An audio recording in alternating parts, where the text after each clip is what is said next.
Welcome back to our channel. కొంతమంది వాళ్ళ నక్క బుద్ధులు మన భారతదేశం వాళ్ళకి సహాయం చేసింది, అయినా కూడా మనల్ని వెన్నుపోటు పొడిచారు. అంతెందుకు, అసలు బంగ్లాదేశ్కి ఫ్రీడమ్ రావడానికి సపోర్ట్ చేసిందే మెయిన్గా భారతదేశం. వాళ్ళే మనకి పెద్ద వెన్నుపోటు పొడిచారు. కొన్ని ఇస్లామిక్ కంట్రీలు మనకి మన భారతదేశానికి దోకా ఇచ్చాయి అంటే ఓకే, కానీ యుఎస్ఏకి ఏమైందిరా? ట్రంప్ గాడికి ఏమైందిరా? I think Islam hates us. There's a tremendous hatred there. There's a tremendous Islam hate us. But you're going to have to figure that out. But there is a tremendous hatred and we have to be very vigilant. అసలు number 1 టెర్రరిస్టులని hate చేసేదే Trump మావా అన్నట్టు project చేసుకున్నాడు. And main bin Laden ని ఇంటికెళ్ళి మరి చంపింది వాళ్ళే. I am a big fan of Hindu and I am a big fan of India. మళ్ళీ వచ్చి ఇట్లా ఓట్ల కోసం I like Hindu, I love Hindu అని అన్నాడు. కానీ ఇప్పుడు ఏం చేశాడు? ఉగ్రవాదానికే 1 బిలియన్ అప్పిస్తాడంట పాకిస్తాన్కి. నేను ఎరుపుకుని నంబర్ 1 నక్కబుద్ధిరా, నంబర్ 1 నక్కబుద్ధిరా ఇది. Are you aware that we are sending $40 million a week to the Taliban? Yes, sir. Can you name other instances of foreign aid going to terrorist organizations? The Hamzi Network in Sudan, Hamas, Islamic Jihad, Hezbollah, Kataiba Hezbollah, Hayat Tahrir al-Shams in Syria. Dozens of terror organizations have received indirect assistance from U.S. foreign aid. అంటే US $1 million అప్పిస్తా అన్నది కదా పాకిస్తాన్కి. So ఈ వీడియోలో కూడా directly or indirectly టెర్రరిస్టులకి తాలిబాన్లకి funds వెళ్తున్నాయి అక్కడి నుంచి అని చెప్పి అక్కడ మనకు కనిపిస్తుంది. అది మ్యాటర్. మన ఇండియన్ సిటిజన్స్ నుంచి లాభపడుతున్న యుఎస్ఏ మనకే అట్లా వెన్నుపోటు పడవచ్చా ట్రంప్ గాడు? నమ్మించి వంచించి వెన్నుపోటు పొడిచా దొంగన కొడుకులు రా, దొంగన. ఇంతకుముందు కూడా యుఎస్ఏ ఇట్లనే చేసింది. పక్క దేశాలకు వెళ్ళకండి, ఒక ₹10 తక్కువ రాని, కొంచెం కష్టపడి ఇండియాలోనే కొంచెం డెవలప్ చేయడానికి చూడండి రా బాబు. సరే, నేను అర్థం చేసుకోగలుగుతా వీళ్ళకి ఇక్కడ రిజర్వేషన్ వల్ల అండ్ పొలిటిక్స్ వీటి వల్ల మన పౌరులకి చాలా అంటే చాలా ఎఫెక్ట్ అవుతుంది. సో దాని కారణంగా వాళ్ళు పక్క దేశాలకి వెళ్ళి చదువుకునే పరిస్థితి, జాబులు చేసే పరిస్థితి, ఎందుకంటే వాళ్ళకి అక్కడే వాల్యూ ఉంది కాబట్టి వాళ్ళు వెళ్తున్నారు అనుకుందాం. బట్ ఇప్పటి నుంచి మాత్రం వెళ్ళకండి రా. జ్ఞానం వృధా పోని, కానీ మన జ్ఞానాన్ని ఇట్లా శత్రు దేశాలకైతే ఇవ్వకండి. యుఎస్ఏలో ఉన్న మన బడా బాబులు, డబ్బులున్న సిటిజన్స్ అందరూ మీరు ఇండియాకి వచ్చేయండి. ఇండియాలోనే మంచి మంచి కంపెనీలు పెట్టండి, మంచి ఇండియానే డెవలప్ చేసుకుందాం. వచ్చేసేయండి, అందరూ వచ్చేసేయండి.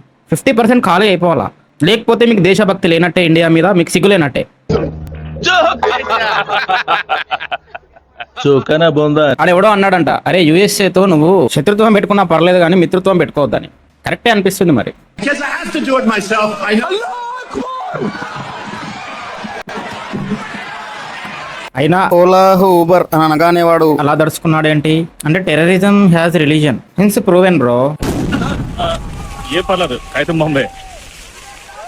ఇండియాలో యాపిల్ మ్యానుఫ్యాక్చరింగ్ చేయొద్దు అని చెప్పాడంట.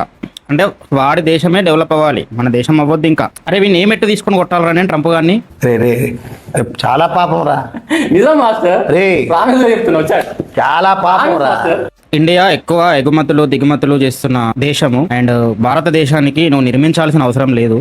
అండ్ అక్కడ ఎక్కువ ట్యాక్సెస్ వాళ్ళు వేస్తారు. సో ఆలోచించుకో, నాకైతే ఆసక్తి లేదు, ఇష్టం లేదు అని ట్రంప్ మామ చెప్పాడంట. ట్యాక్సెస్ అయితే ఇండియాలో చాలా ఎక్కువ. నేను ఎరుపుకుని నష్టమేరా ఇది. ట్రంప్ మామ పక్క దేశం వాడు వెన్నుపోటు పొడవడం, దోకా ఇవ్వడం ఓకే, కానీ మన దేశంలో ఉండి మన దేశంలో లగ్జరీస్ ని పాకిస్తాన్కి 100 రెట్లు మించి హ్యాపీగా బతుకుతున్న ఇక్కడి సెలబ్రిటీస్ మనకి దోకా ఇస్తే ఎట్లుంటదరా? అంటే బాలీవుడ్ నార్త్ లో ఒకప్పుడు ఏలిన హీరోలు ఎవరు అంటే ఖాన్స్, షారూక్ ఖాన్, సల్మాన్ ఖాన్, అమీర్ ఖాన్. షారూక్ ఖాన్ మీడియా ముందుకు వచ్చి డైరెక్ట్ గా నేను ఉండేది నా ఫ్యామిలీ అంతా పాకిస్తాన్ అంటాడు. అండ్ అమీర్ ఖాన్ అంటాడు నాకు ఇక్కడ ఉండబుద్ధి అయితే లేదు అంటాడు. ఒక పోస్ట్ వేస్తాడు, ఇండియన్ ఆర్మీకి నా సెల్యూట్, నా రెస్పెక్ట్ అని. ఇప్పుడు ఎట్లుందంటే ఇక సావైపోయి తద్దినం అయిపోయి మొత్తం అయిపోయి 4 రోజులు అయిపోయిన తర్వాత వచ్చి పలకరిస్తే ఎట్లుంటది? ఇల్లు పక్కనే ఉండి కూడా వీడు చేసింది అదే. ఎందుకు వేసారా అని చూస్తే మళ్ళీ నెక్స్ట్ డేనే వాడి సినిమాది ఒక పోస్టర్ బయటకు వస్తుంది. అంటే వాడి సినిమాకి పాజిటివ్ రివ్యూస్, పాజిటివ్ గా మాట్లాడాలి అని చెప్పి వాడు ట్వీట్ వేసిండు ఒక రోజు ముందు, అంతే. అండ్ సల్మాన్ ఖాన్ రా, వీడు అందరిలాగా కాదనుకున్నా నేను కూడా.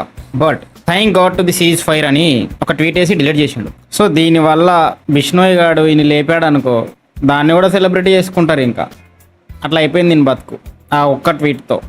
అయిపోయిందిరా, నేను చెక్కేస్తారు నీది. మళ్ళీ ఇదే ఖాన్స్ సెక్యులర్ గా సినిమాలు తీస్తారు, ఆర్మీ సినిమాలు తీస్తారు డబ్బుల కోసం. బట్ ఇన్ ది రియాలిటీ మీకు తెలిసిగా ఈ దేశంలో ఉంటూ 24 గంటలు పాకిస్తాన్కి పని చేస్తారా మీరు? డబ్బుల కోసమే ఇండియా, బట్ వాళ్ళ గుండెల్లో మాత్రం పాకిస్తాన్. ఇంతకాడికి వచ్చేపోయే నలుగురు దగ్గర ఒంటెలు తగిన బెటర్ కదరా. పహల్గామ్లో అటాక్ చేసి 29 మందిని చంపేస్తే నోట్వీట్. ఆపరేషన్ సింధూర్ అని స్టార్ట్ చేసి అమాయక ప్రజలను చంపే టెర్రరిస్టులను చంపేస్తే వాళ్ళ స్థావరాలని కష్టపడి కనిపెట్టి లేపేస్తే నోట్వీట్. ఆపరేషన్ సింధూర్ అని చెప్పి దానికి కౌంటర్గా అమాయకమైన సివిలియన్స్ ని పాకిస్తాన్ వాళ్ళు చంపేస్తే నోట్వీట్. దీని మధ్యలో ఇంకా చాలా ధైర్యం చెప్పడానికి ఇండియన్ ఆర్మీ కోసం, పబ్లిక్ కోసం, విక్టిమ్స్ కోసం no tweet. But Pak India war ఆపేసింది. సీజ్ ఫైర్ అనగానే అండ్ సంబంధం లేని రఫా పలిస్తీన్ ఉగ్ర కంట్రీ కోసం తెగ స్టోరీలు, ట్వీట్స్.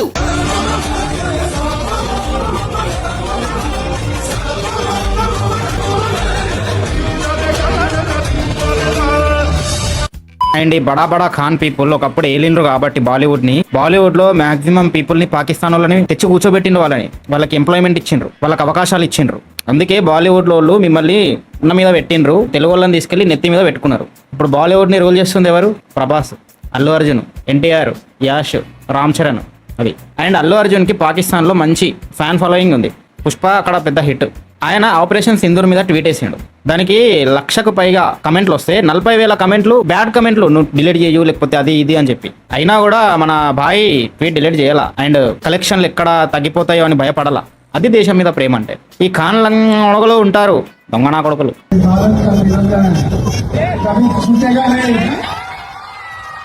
వీళ్ళు కాదురా హీరోలు. ఫ్యాన్ వార్స్ అని ట్విట్టర్లో కొట్టుకోవడం కాదురా హీరోలు అంటే సోల్జర్స్. మేజర్ ఉన్నికృష్ణన్, ఆయన పైన సినిమా కూడా వచ్చింది తెలుగులో.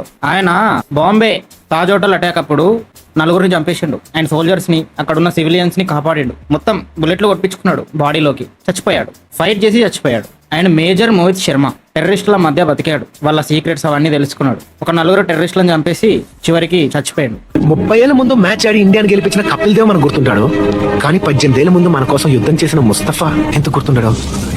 ఇప్పుడు చెప్పే సోల్జరు సలార్ సినిమా చూశారుగా, కాటేరమ్మ ఫైట్ గుర్తుందా? ఆ ఫైట్ రియల్ లైఫ్ లో చేశాడు జస్వంత్ సింగ్ రావత్. చైనా బార్డర్ పైన యుద్ధం చేసింది చాలు, ఇంకా రిటర్న్ వచ్చేయండి అని చెప్తే అందరు రిటర్న్ వచ్చేసారు. కానీ ఒక్కడు మాత్రం అక్కడే ఉండి ఫైట్ చేస్తుండు. ఎవడ్రా వీడు అని చూస్తే జస్వంత్ సింగ్ రావత్, రైఫల్ మెన్. 300 మందిని ఖైమా లేపేశాడు. శౌర్యంగా సలార్.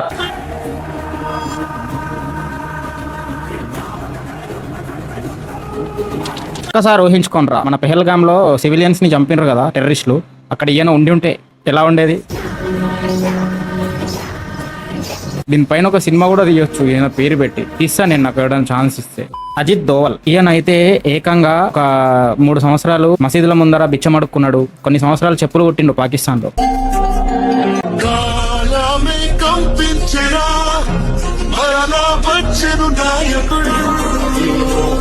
వాళ్ళ సీక్రెట్లు, వాళ్ళ నెక్స్ట్ మూవ్స్ తెలుసుకోవడానికి అంత దేశభక్తి ఉంటుందిరా వీళ్ళకి. అంత రిస్క్ చేస్తారు వీళ్ళు, ప్రాణాలకి తెగిస్తారు. అది వీళ్ళు రియల్ హీరోస్. మీరు వీళ్ళ కోసం కోసుకోండి, నరాలు, చేతులు, సంకలు గుద్దుకోండి. అంతేగాని నటించే హీరోల కోసం కాదురా. వాళ్ళు మీకోసం ఏం చేయరు. మిమ్మల్ని మొగ్గ మీద పెడతారు టైం వస్తే. చూస్తున్నారు ఎంతమంది పెడుతున్నారు అట్లా. Kill the boy and let the man be born. మన ఇండియాలో పొలిటీషియన్స్ కి దోచుకుంటారు వీళ్ళకి ట్యాక్స్ ఉండదంట. బట్ ఆర్మీ వాళ్ళకి ట్యాక్స్ ఉందంట. సో మన ఇండియన్ గవర్నమెంట్ ఈ ఆర్మీ వాళ్ళకి ట్యాక్స్ ఫ్రీ చేయాలి. ఎందుకంటే వీళ్ళు ప్రాణాలకి తెగిస్తారు, మనల్ని కాపాడతారు. దేశభక్తి ఉంటేనే బార్డర్ మీద నిలబడి అక్కడ డ్యూటీ తీసుకుంటారు వీళ్ళు. చిన్న విషయం కాదు అది. హిమాలయాల్లో, మంచు ప్రదేశాల్లో, గడ్డగట్టే ప్లేసుల్లో కూడా బతుకుతారు. ఎవరి కోసం? మన కోసం.